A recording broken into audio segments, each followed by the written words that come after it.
All right, welcome back. This week we are learning more about the psychology of traumatic stress. Let's get started. So in this video, we're going to define trauma and traumatic stress, as well as explore the 4 types of traumatic stress that we can experience. So first, let's start by answering this question. What is trauma? Take a few moments to consider how you would define this concept.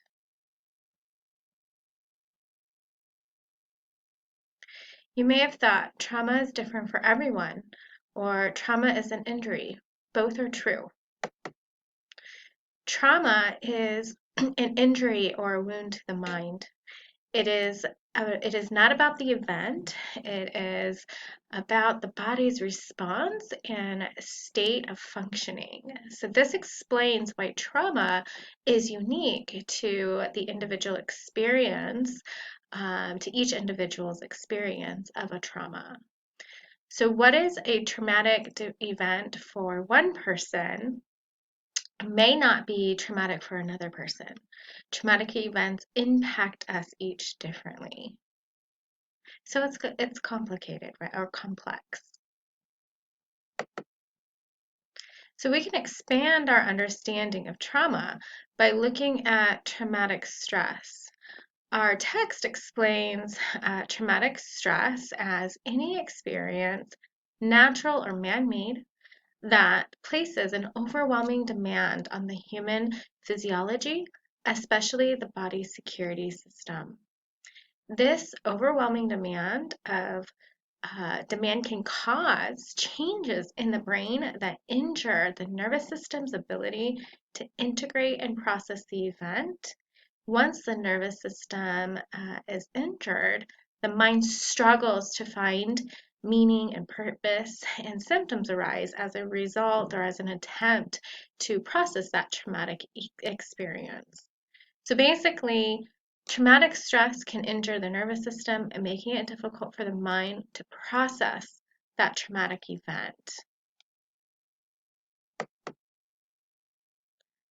Overall, traumatic stress places an overwhelming demand on the human physiology, causes an injury or wound to the body, brain, and mind. And the mind, body, and brain can get stuck, meaning it's unable to find meaning and purpose. So this is the basics of traumatic stress. So let's watch a video to learn more about how traumatic stress impacts the brain. This video focuses specifically on childhood trauma. However, it provides insight into how the brain is impacted. So as you watch, try and identify 1 or 2 new ideas that you hadn't considered or learned before.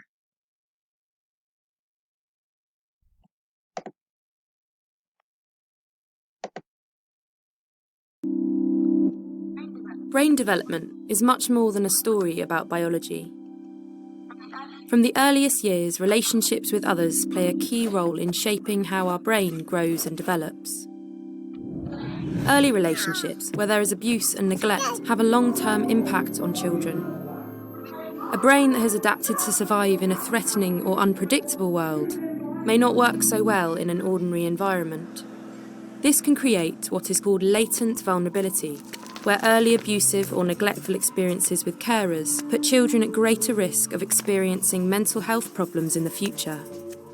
For these children, compared to their peers, common experiences like moving to a new school can feel more daunting and stressful.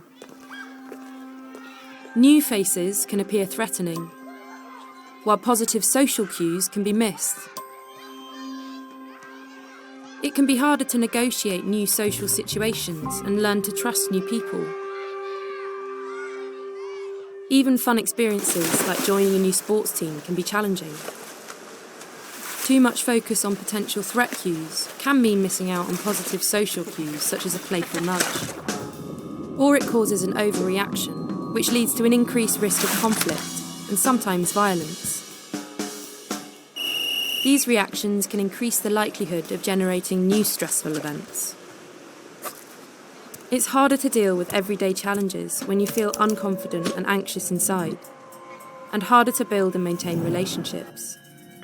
Over time, this can mean a child loses friends and the support of adults, and so misses out on opportunities to grow and develop. This social thinning can increase the risk of mental health problems in the future. Neuroscience research is beginning to shed new light on how vulnerability unfolds over a child's life. All children need care and stimulation from adults who value them and who show them attention and love. These experiences shape a child's brain development. When children face traumatic experiences like abuse and neglect, their brain adapts to help them cope. We know of changes in 3 different brain systems: the reward, memory, and threat systems.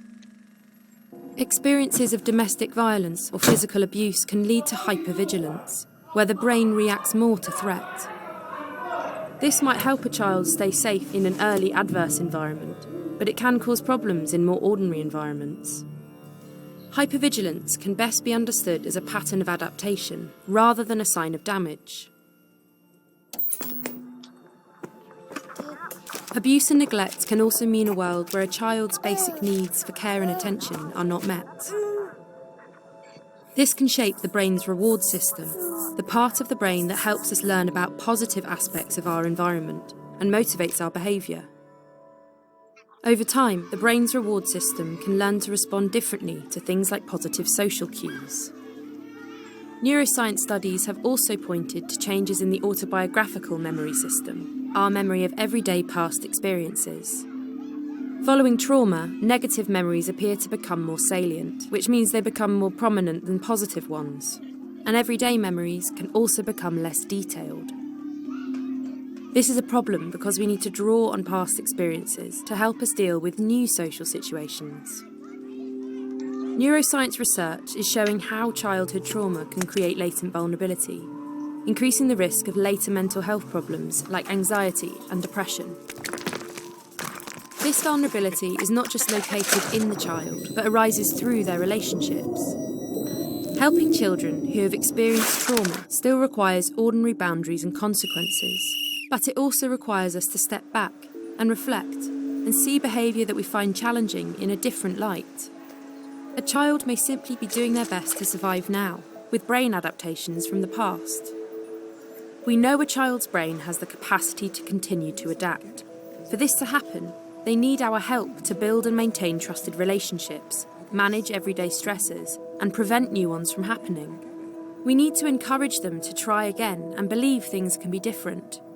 This is far from an easy task and takes time. Science is helping reframe our understanding of childhood trauma. Seeing children's behaviour in a new light can mean we respond differently. But there is much still to learn. Working together, we can develop more effective approaches that promote resilience and recovery. We can help children build trusting relationships and create opportunities for their brains to adapt in new ways. Right, that video shows us so much information, gives us so much information about trauma and the brain, and specifically how trauma, especially experienced in childhood, impacts how we view the world and how we interact with other people. So lots to learn from that video.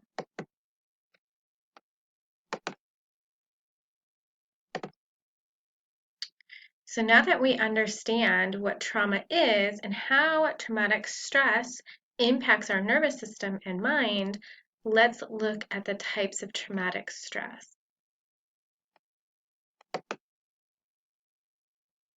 So there are 2 types of stressors identified here, big T and little t. Big T traumatic stressors include things like physical and sexual assault, war, natural disasters, human-caused disasters, terrorist attacks, concentration camps, or any kind of threat to our physical safety.